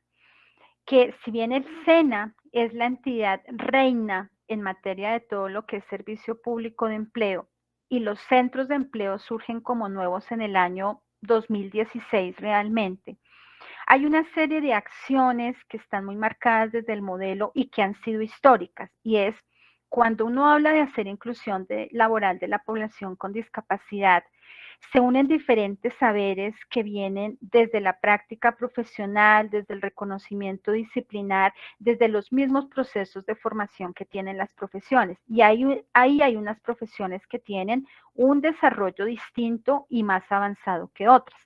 Yo aquí les voy a hablar como terapeuta ocupacional. Para nosotros en inclusión laboral tenemos clarísimo que debemos hacer un diagnóstico en la empresa, que tenemos que establecer un perfil ocupacional, que debemos hacer un análisis de demandas y exigencias ocupacionales de ese puesto de trabajo, porque yo estoy hablando de hacer un proceso pensado para una persona. Cuando nosotros entramos a una empresa, ¿qué es lo único que uno hace? Pasar una hoja de vida y usted pasa por unas pruebas psicotécnicas. Hoy el modelo actual de inclusión establece que incluso esas pruebas psicotécnicas tienen que tener una marca desde lo diferencial, porque yo no puedo entrar a medir sobre los mismos percentiles que la sociedad definió como normalidad a una población que claro está, puede estar presentando unas limitaciones o unas dificultades en algunas áreas de su desempeño. Cuando esto se le entrega completamente al SENA y a las cajas de compensación, ¿qué pasa? Que se ha hecho una muy buena transferencia de ese modelo, pero una cosa es decir que yo hago la transferencia y otra cosa es decir que yo como entidad tengo el recurso humano y tengo el talento humano formado para eso, porque ahí el talento humano ya no es solo un psicólogo, ahí el talento humano es un psicólogo, un terapeuta ocupacional, un abogado, un diseñador, una persona que sepa del tema de discapacidad. Es por esto que la misma norma establece que esos servicios pueden ser prestados por unas entidades que se denominan en el marco de ese modelo instituciones prestadoras de servicios complementarios en inclusión laboral. Ahí puede estar la institución que lo oferta desde el marco de su esquema de rehabilitación, como yo lo he vivido, y hace parte de su proceso y es gratuito. Pero hay otras que sí lo dicen de entrada. Aquí usted me tiene que facturar por eso. Entonces, esas actividades se le venden a las empresas. Son gratis desde el modelo, pero lo que se ha encontrado es que lamentablemente a la empresa le llegan 500 hojas de vida. Y si la empresa ni siquiera sabe que dentro de las 500 hojas de vida puede venir población sorda que va a requerir un apoyo en la interpretación, ahí los procesos fallan. Miren, yo he tenido la oportunidad de estar en empresas donde las personas con discapacidad llegan y donde quien va a hacer la entrevista ni siquiera sabe cómo dirigirse a la persona. Entonces el modelo lo que dice es, ahí es donde es valioso ese trabajo que hacen esas instituciones. y por ese trabajo se cobra y por ese trabajo pues también se le genera empleo a profesionales que lo saben hacer. Ahí el tema que para mí ahí es cuestionable y que yo lo he cuestionado es, claro que sí, todo en la justa medida, pero cuando yo como entidad empiezo a pensar es más en el negocio y en que esto tiene que hacerse en 3 sesiones como si fuera una terapia, para mí el proceso ahí ya queda desvirtuado, ¿sí? Porque esto es un proceso de orientación, de acompañamiento a una organización que se está metiendo en el tema, a una persona que ojalá no se vaya a frustrar y también a una familia. Entonces, esos son procesos que se tienen que hacer muy bien. Yo les puedo decir a ustedes que hay alcaldías de este país donde eso ya lo convirtieron en una licitación y le pagan cantidad de plata a instituciones donde uno va a mirar y ni siquiera tienen un psicólogo, ni siquiera tienen un terapeuta ocupacional, es una persona que ni idea del tema, pero se gana el negocio de la licitación de inclusión laboral. Ahí es lo perverso del tema. La segunda pregunta era ¿sobre cuál? Sobre una norma. Sí, el decreto en el que estuviste trabajando, ¿recuerdas? Y que nunca, sí, yo también recuerdo que no pudimos lograr que eso se materializara. Sí, sí señora, una norma, un proyecto muy lindo y un proyecto que, profe Marisol, le cuento a su merced, yo he encontrado entidades que lo aplican y es el manual de, valoración valoración ocupación. Sí, ocupacional. El sí. manual de valoración ocupacional, un manual muy pensado desde lo que se debe hacer con la persona que va a ser incluida o que va a gozar de ese proceso, en términos de perfilamiento, en términos ¿Te de acuerdas evaluación que de lo competencias. hicimos juntas? Yo lo Sí, coordiné, señora, yo lo sí, coordiné y claro, mi profe. las publicaciones ya se las pasamos a los estudiantes para estar en el programa de esta asignatura, sí. Esa es una herramienta muy valiosa. A mí me duele mucho que no haya sido operativizada por el ministerio. Con la profe Marisol nosotros tuvimos la oportunidad de trabajar en ese, de trabajar en el de certificación de discapacidad, de trabajar en lo que hoy es la norma con la cual se califica la pérdida de capacidad laboral u ocupacional. La profe Marisol fue la directora del proyecto para el manual de calificación de pérdida de capacidad laboral u ocupacional, decreto 1507, un decreto que hoy seguimos enseñando con la Universidad Nacional y que es esencial para poder entender también todo esto, porque le marca a uno las diferencias en todo lo que es el sistema prestacional, en todo lo que es la calificación, en lo que es la diferencia de la certificación. Entonces, esa herramienta lamentablemente no salió. Yo encontré después varias entidades que la aplican porque es una herramienta muy bonita, muy bien pensada, muy estructurada técnicamente. Y yo personalmente sí creo a hoy que eso es necesario. Así como creo, por ejemplo, que en términos de inclusión laboral, el perfilamiento no es solamente ocupacional, el perfilamiento también es neuropsicológico, porque hay muchos elementos del ser humano, sobre todo en ciertas categorías de discapacidad, que sí son importantes de ser evaluadas desde perspectivas transdisciplinarias, sobre todo por las experiencias que también han tenido las empresas. Miren, muchachos, hoy, y yo que me muevo en empresa, yo les puedo decir a ustedes que las empresas cada día más buscan herramientas y estrategias para garantizar que el talento humano que van a contratar va a ser el mejor talento humano.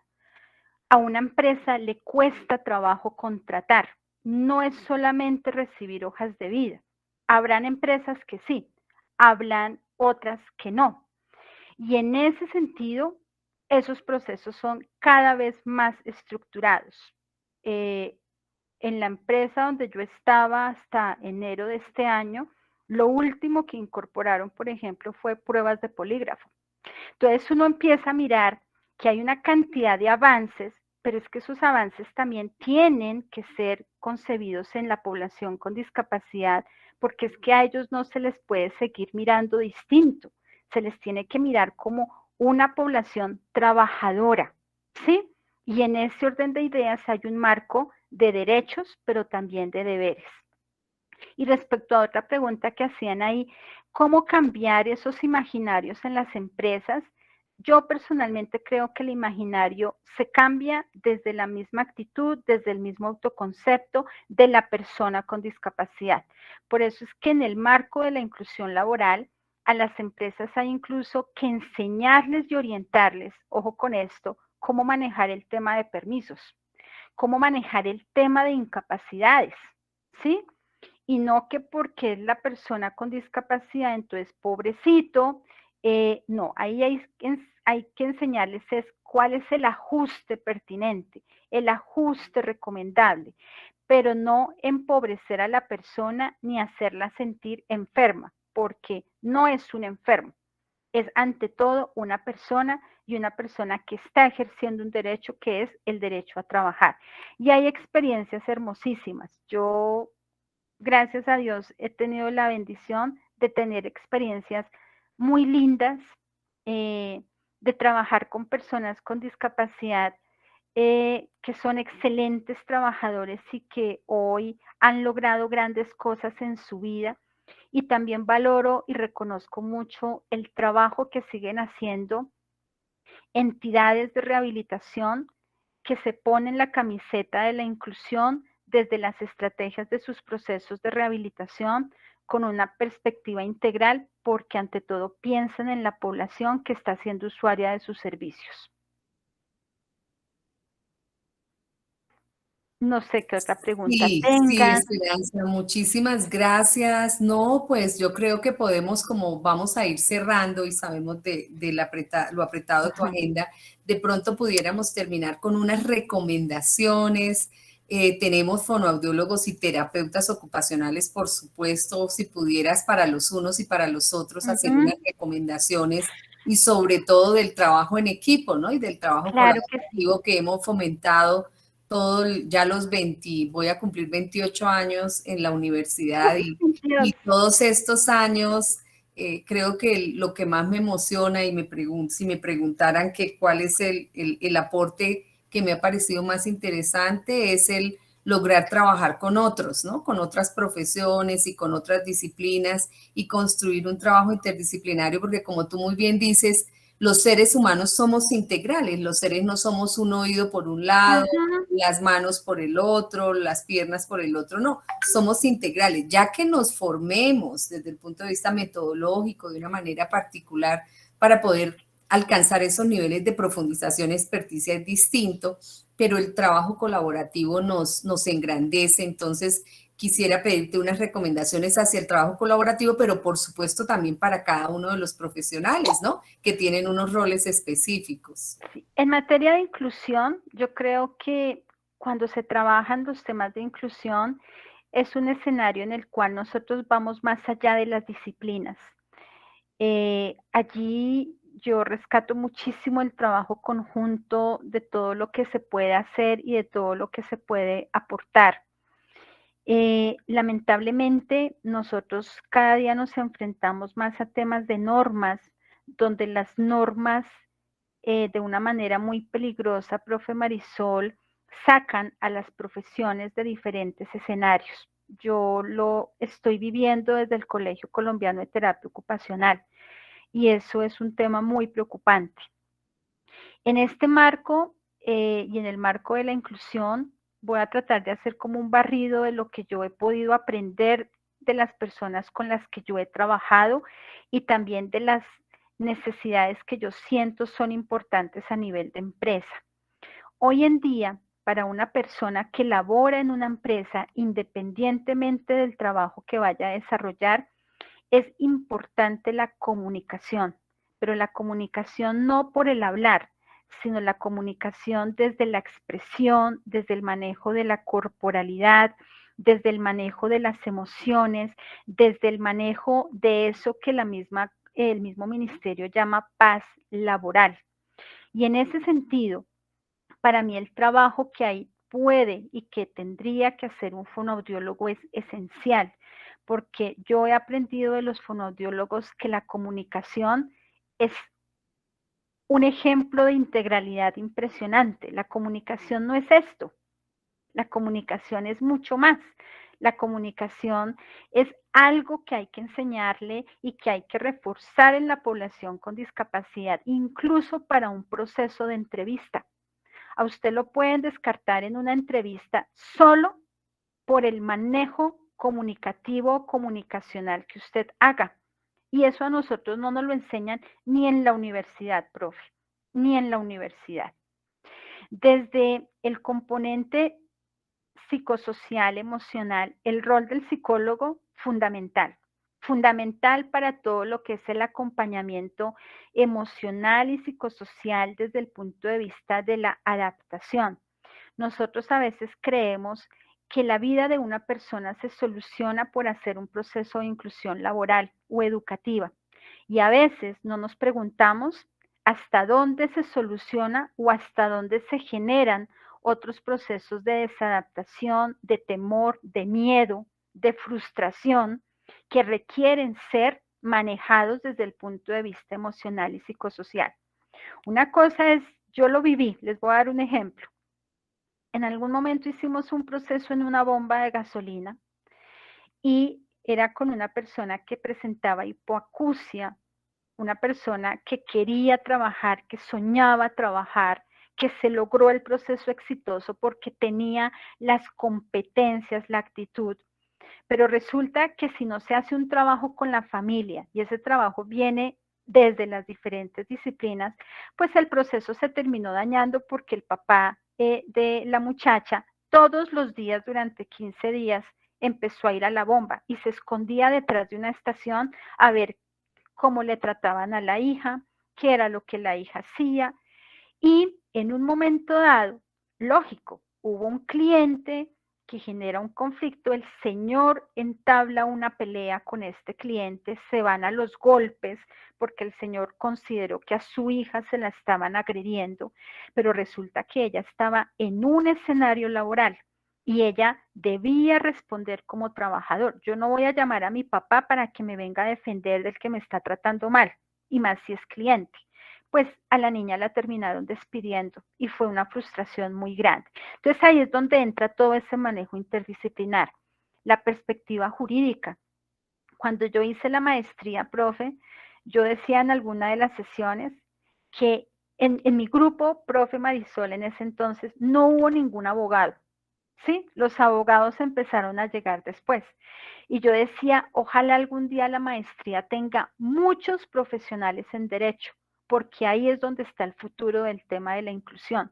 La inclusión tiene que ver con una perspectiva de derechos y una perspectiva de derechos que tiene que ser conocida por todos, pero yo no puedo ir a asumir el rol que tiene un abogado y para el cual se ha formado un abogado. El manejo que hace fisioterapia desde el tema de la corporalidad, desde el tema del acondicionamiento físico, desde el tema del autocuidado, digámoslo así, físico, es importantísimo. Y ahí hoy en día el fisioterapeuta, el fonoaudiólogo y el terapeuta ocupacional tienen una perspectiva de trabajo muy amplia en algo que sigue siendo una debilidad en inclusión laboral y es la intervención en los sistemas de gestión en salud y seguridad en el trabajo, porque son sistemas 100% concebidos desde un modelo médico. Entonces, si yo entro a trabajar, por ley, yo tengo que hacer parte del sistema. A mí el sistema me tiene que proteger, pero son sistemas que no se están pensando desde ni para la discapacidad. Y ahí nosotros tenemos mucho que aportar desde lo disciplinar. El rol que cumplen los diseñadores, el rol que cumplen los ingenieros, el rol que cumplen las personas que hoy tengan que ver con el desarrollo de tecnologías. Entonces, son perspectivas muy amplias que en la medida en que ojalá este país pudiera aprender a trabajar más en equipo, sería posible. ¿Por qué, mi profe? Porque, por ejemplo, a nivel de ARLs, que su merced sabe, yo me muevo mucho en ese contexto, es muy difícil porque allí la perspectiva es 100% médica. Escasamente a usted lo dejan ingresar por ser terapeuta ocupacional, pero hay profesiones a las que de entrada ni las imaginan. Fonoaudiología, psicología sí, pero solo si la persona tiene un componente psiquiátrico. De resto, negado, porque es que ni siquiera llegan a procesos de articulación, ni siquiera desde los procesos de rehabilitación.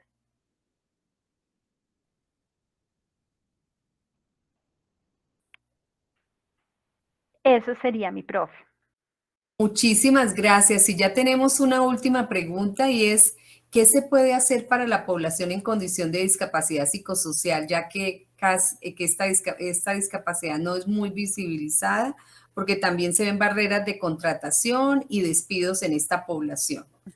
Bueno, allá hay un trabajo muy lindo que lidera una gran representante, una lideresa, que es Gloria Decano, ¿sí? Ella lidera un grupo bien importante, más de personas con enfermedad mental, con una enfermedad mental específica, con sus familias, y ellos han venido adelantando procesos muy importantes para mirar el tema de inclusión laboral de población con discapacidad. Allí es donde es importante articular los marcos normativos que hay, estimados estudiantes y profe Marisol, porque desde los sistemas de gestión en seguridad y salud en el trabajo, es claro, no lo ven tanto desde lo mental, lo ven es más desde el componente psicosocial.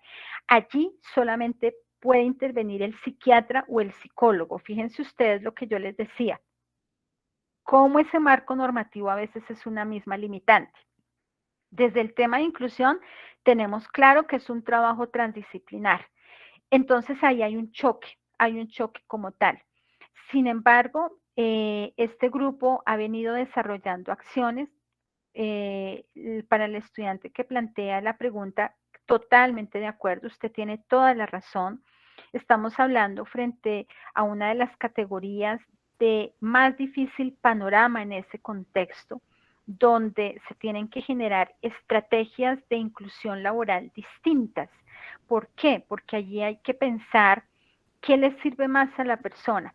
Un escenario laboral marcado por la presencia de muchas personas, un escenario laboral donde se fortalezcan competencias de autogestión, de autoemprendimiento, de empoderamiento familiar. Ahí es donde cada situación es distinta, no se puede generalizar.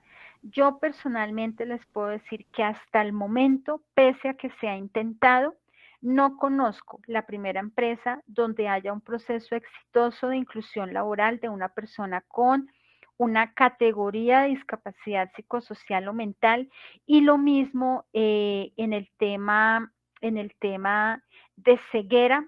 Es muy difícil. Se han logrado procesos, pero son procesos que no permanecen en el tiempo. Esa es una variable importante.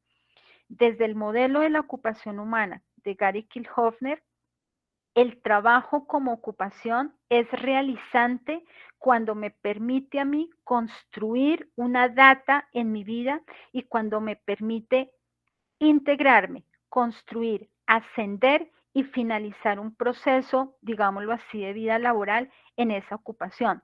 Aquellos procesos en los que la persona fluctúa tanto o tiene empleo hoy y dura 10 años sin trabajo y vuelve, marcan unos aspectos importantes en términos de adaptación ocupacional y de adaptación a un puesto de trabajo.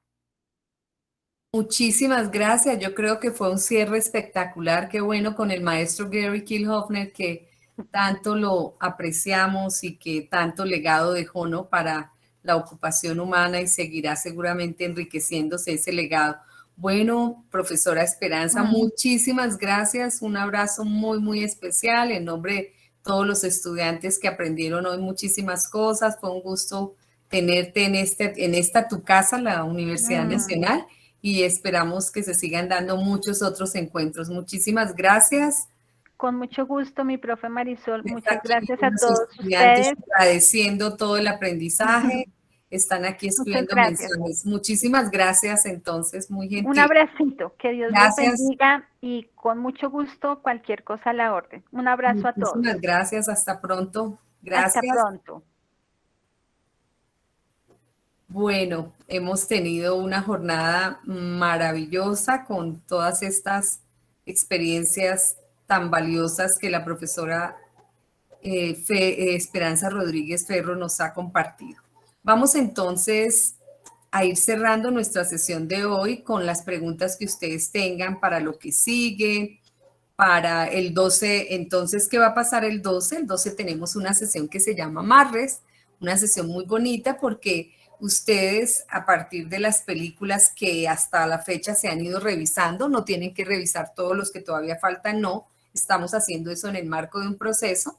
Vamos a usar esas películas como un pretexto para poder hablar de los derechos que hemos revisado, del derecho a la salud, del derecho a la educación. Entonces, los estudiantes que van a presentar, nos gustaría que cuando presenten traten de hacer esa reflexión si se conecta con las políticas de discapacidad o con la salud o con la educación o con el trabajo, como hemos visto hoy. Entonces vamos a tener una parte dedicada a eso y otra parte dedicada a la presentación de sus trabajos relacionados con el diseño de ajustes basados en DUA, ajustes razonables para los estudiantes con discapacidad.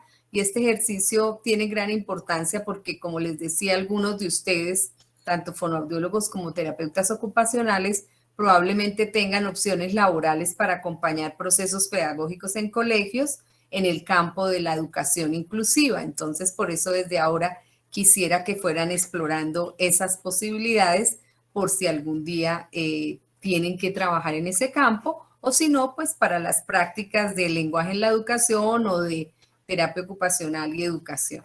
Preguntitas, preguntotas, inquietudes, comentarios, los escuchamos. Profe, faltaría añadir que las exposiciones que quedaron pendientes hoy se harían la próxima clase, creo yo. Sí, para no ponerlos como tenemos espacio en la hora tenemos tiempo para una, dime cuál sería porque evacuamos las de educación inclusiva. Tendríamos espacio, sí, yo creo que sí alcanzamos, ¿sabes? Las de inclusión laboral, sí, perdona, sí alcanzamos, que teníamos algunas pendientes, yo creo que alcanzamos a hacer una o dos, dale. Listo, perfecto. Entonces, si quieres que empiece Dylan Márquez con Canadá, Sí. y yo ya presento la pantalla. Dylan, ¿estás por ahí? Sí, Dylan está aquí conectado. Listo. Acá te va a presentar tu infografía para que nos cuentes, mira.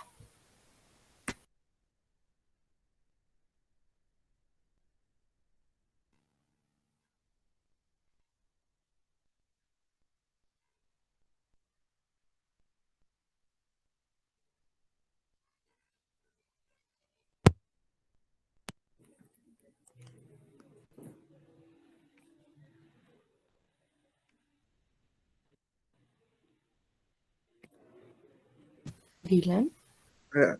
Ya, es que estoy hablando, pero no sé si me escuchan. Ahí te escuchamos. Listo. Bueno, yo averigué sobre la inclusión laboral que se da pues, en Canadá.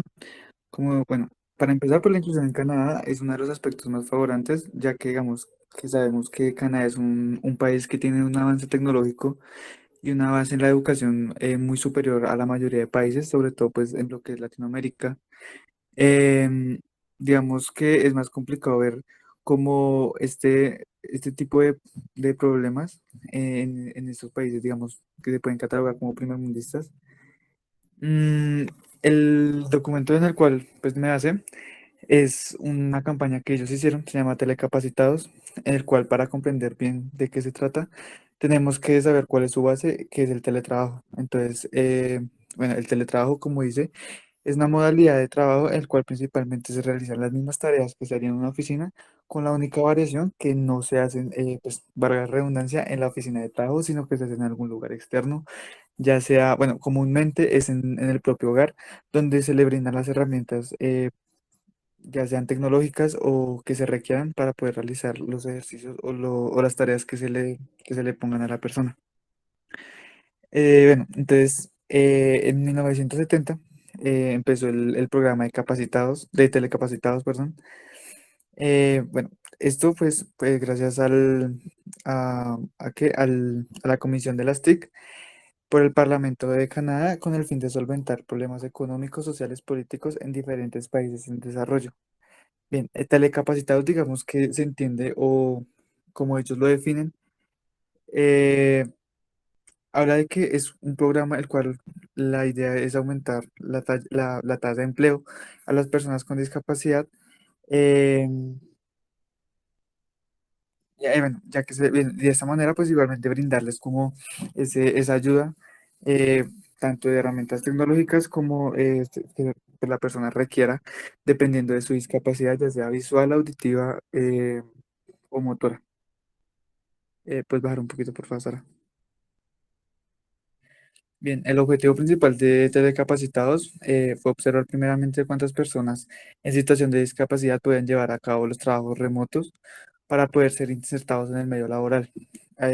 Como les decía antes, pues no es lo mismo pedirle un trabajo a una persona que tenga una discapacidad auditiva a que tenga una discapacidad visual o que tenga una discapacidad motora. Entonces, primero es observar la situación en la cual se encuentra esa persona y poderla, digamos, incluir en el campo en el que mejor pueda desempeñarse, dándole las herramientas que necesite. Bueno, digamos que todo esto pues se genera con el fin de generar políticas públicas que construyan una sociedad mucho más justa y sin diferencias donde todos y todas tengamos las mismas oportunidades de empleo. Esto quiere decir, bueno, como ellos mismos lo dijeron, no significa que por el hecho de que la persona sea discapacitada va a tener una ventaja sobre la otra persona que digamos que no esté en esta situación, sino que lo que hará esto es, digamos que igualar a las dos personas y que en realidad lo que se evalúe es el desempeño. Mm, Porque muchas veces digamos que lo que se piense que se le den ayuda a estas personas con discapacidad es que ella va a tener como una ventaja por encima de las personas que no presentan esta situación. Y acá, como ellos dicen, la idea es que sea totalmente justo, que no tenga, digamos, ventaja ni para un lado ni para el otro, sino que los dos puedan como competir por ese mismo empleo, por ese mismo puesto, sin importar, digamos, que si está o no está en alguna condición de discapacidad. Y bueno, abajo pues ya está de donde saqué el artículo, un artículo en PDF, el cual pues eh, ya es mucho más extenso, en el cual explica pues sus misiones, sus visiones y todo esto acerca de telecapacitados. Pues los invitaría como que si les interesa un poco más saber cómo es lo de la inclusión en Canadá y sobre todo el programa de telecapacitados, pues le echen un repaso y ya, eso sería todo. Profe, no sé si ahí alcanzamos a presentarla a algún otro No, estudiante. vamos a terminar ahí para poder terminar a tiempo la sesión, que ha sido una sesión bastante movida también. Dándoles gracias a ustedes por la atención, los invito entonces a abrir sus pantallas, los que puedan abrir los micrófonos para despedirnos y desearnos un feliz fin de semana, los que quieran también por el chat. Hasta pronto. Hasta pronto. Hasta luego, profe. Muchas gracias. Chao, Felicitaciones. a todos. Hasta luego, compañeros. Gracias a todos. Que estén muy bien. Cuídense. Hasta luego. Muchas gracias. Chao, cuídense.